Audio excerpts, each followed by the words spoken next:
When the top dogs tripped up and dropped their boat onto the cradle, it was no surprise that they attracted plenty of attention. Within minutes, every team and their photographer, let alone the public, turned up to take a look. Overnight, the Kiwis managed to get the mast out and the boat into the shed. This in itself was quite a feat. But once they'd had a look, the damage wasn't as bad as they'd feared.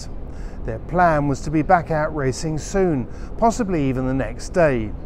Perhaps you'd expect them to say that, but I bet not many people would have expected Grant Dalton to admit that the accident could have been the end of their campaign.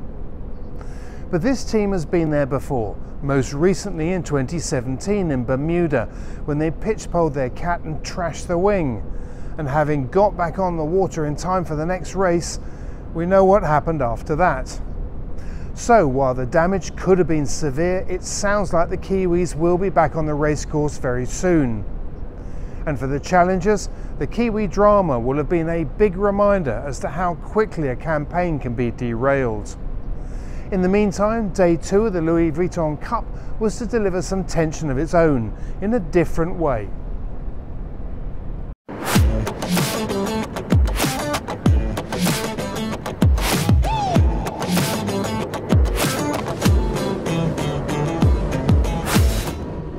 Some people hate the prospect of light winds and the potential lottery that this can offer.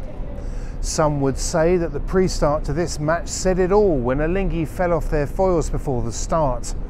Within minutes, American Magic was 600 metres ahead and flying around the course. But as the race developed, it became clear that both teams were going to suffer the stress of splashing down. Rarely in yacht racing is a match separated by over a leg so stressful to watch. Even as the breeze dropped to 4 to 5 knots and the Americans decided to do the last stage of the shortened race in displacement mode, the race itself was no less intense. In fact, it was a familiar situation to those that had watched the last Cup in Auckland. Except that the big difference this time was how both boats managed to get back onto their foils in just 5 to 6 knots of breeze. That was impressive. So while it might not have been the flat-out action that spectators wanted to see, it was a tense race nonetheless. As the breeze disappeared towards the end, both teams were racing against the clock as the 45-minute time limit loomed.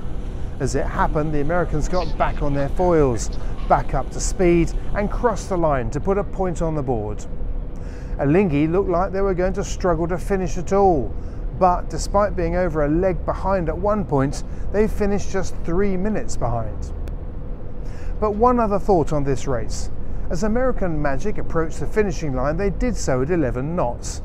Some said that they were crawling towards the line. That would have been flat out in 2007.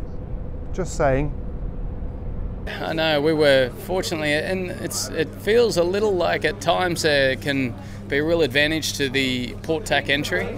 We saw yesterday when we went in to enter from the starboard side, there's just a big no wind area down there, and that really hurt us yesterday on our entry. We were struggling to stay out of that light air spot, and then today, as soon as Alinghi jibed around, we said it looks light down here, let's try to get them off the foils. And we said if they jibe, in our plan, if they jibe close to us, let's come up high and just gas them as much as possible and see if we can get them off, and it worked. So that was a huge advantage to us, and there's times there where the starboard tack boat has an advantage in a bit more wind, and then in the light airs it seems like the port tack boat has a bit of an advantage on the entry, so we're able to exploit that today.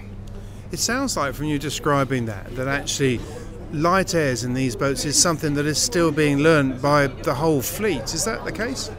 Yeah, I mean, these boats didn't sail in this much wind last campaign, and for sure Patriot was not taking off in these conditions. Patriot, the original Patriot needed about 10 knots to get going, and so now we can sort of take off in 6.5 or so and probably sail in 6 knots. It's right at the bottom end, and we're learning all the time, and yeah, for sure the learning curve is very steep, and even if it's 6.5 knots, how well the breeze is mixed. Is it a dense breeze? What direction's it from? There's so many little factors that sort of affect how well the boat's going to go through the water, and yeah, there's plenty to learn. Given that the Kiwis had already retired from both of their matches against Ineos Britannia and Orient Express Racing Team, some were asking, why wouldn't you want to race the French and the British together and bring the schedule forward? The answer is that the agony of the opening race, along with the prospect of a lottery, should provide all the evidence you might need. After all, with such fluky conditions, how happy would you be to put your faith in 5 knots? Instead, Ineos Britannia started, and the Kiwis, having retired, meant the race was stopped. Although Ben and the team used it as a practice. New Zealand has retired. The race is... And that was the last bit of action we saw today. The wind dropped further and racing for the day was abandoned. So another day, another type of tension. It could only be the America's Cup. See you tomorrow.